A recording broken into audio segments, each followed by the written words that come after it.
Dragon ഫ്രൂട്ടിൻ്റെ ഒരു milk ഷേക്കാണ് ഇന്ന് പറയാൻ പോകുന്നത്. അപ്പോൾ അതിനായിട്ട് നമുക്കൊരു ഡ്രാഗൺ ഫ്രൂട്ടാണ് എടുക്കുന്നത്. ഇവിടെ ഒരെണ്ണമാണ് എടുക്കുന്നത്. അതിനാവശ്യമായിട്ട് പാല് വേണം, പിന്നെ കുറച്ച് ഐസ്ക്രീം, കുറച്ച് ഷുഗർ, ഇതൊക്കെയാണ് നമ്മൾ ഉപയോഗിക്കുന്നത്. ഡ്രാഗൺ ഫ്രൂട്ടിൻ്റെ തൊലി കളഞ്ഞ് എടുക്കണം. അപ്പോൾ അതിനായിട്ട് അതിൻ്റെ മോൾ ഭാഗമെല്ലാം കളഞ്ഞ്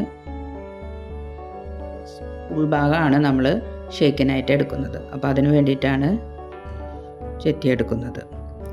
ഇത് വിറ്റാമിനും മിനറൽസും അടങ്ങിയിട്ടുള്ള നല്ലൊരു ഫ്രൂട്ടാണ്. അതുപോലെ തന്നെ ഒരു വണ്ടർഫുൾ ഫ്രൂട്ട് എന്ന് വേണമെങ്കിൽ പറയാം.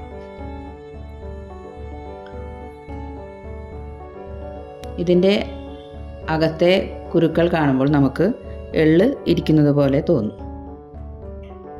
നല്ല കളറുമാണ് ഇത് അടിച്ചു കഴിയുമ്പോൾ കിട്ടുന്നത്.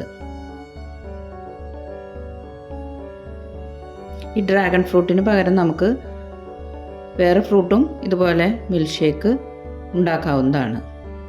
ഇവിടെ ഇപ്പോൾ ഇതിൻ്റെ തൊലി കളഞ്ഞെടുക്കുകയാണ്. തൊലി കളയുമ്പോൾ ഇത് കാണാൻ നല്ല ഭംഗിയുമാണ്. ഇതിപ്പോൾ നമ്മുടെ നാട്ടിൽ സുലഭമായി കിട്ടുന്നുണ്ട്. പലരും ഇത് വാണിജ്യ അടിസ്ഥാനത്തിലും കൃഷി ചെയ്യുന്നുണ്ട്. അതുകൊണ്ട് ഡ്രാഗൺ ഫ്രൂട്ട് കിട്ടാനിപ്പോൾ ബുദ്ധിമുട്ടില്ല. നമുക്ക് നമ്മുടെ ഇവിടെയും കിട്ടാൻ എളുപ്പമാണ്.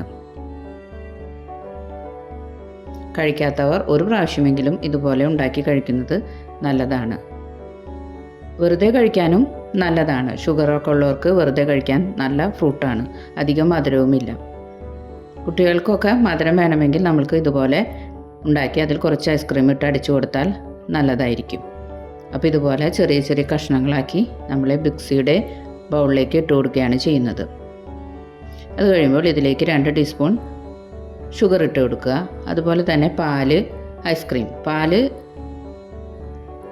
ഫ്രീസ് ചെയ്ത് നമുക്ക് അങ്ങനെയും ഉപയോഗിക്കാം. ഇതിപ്പോൾ പാല് നമ്മൾ അധികം തണുപ്പിക്കുന്നില്ല.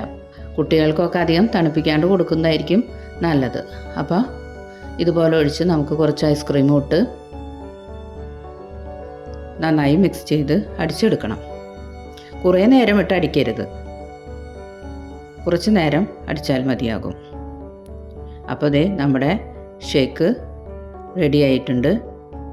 ഇത് കണ്ടോ, എന്തൊരു ഭംഗിയാണെന്ന് നോക്കി. അപ്പോൾ എല്ലാവരും ഇതൊന്ന് ടേസ്റ്റ് ചെയ്ത് നോക്കുക.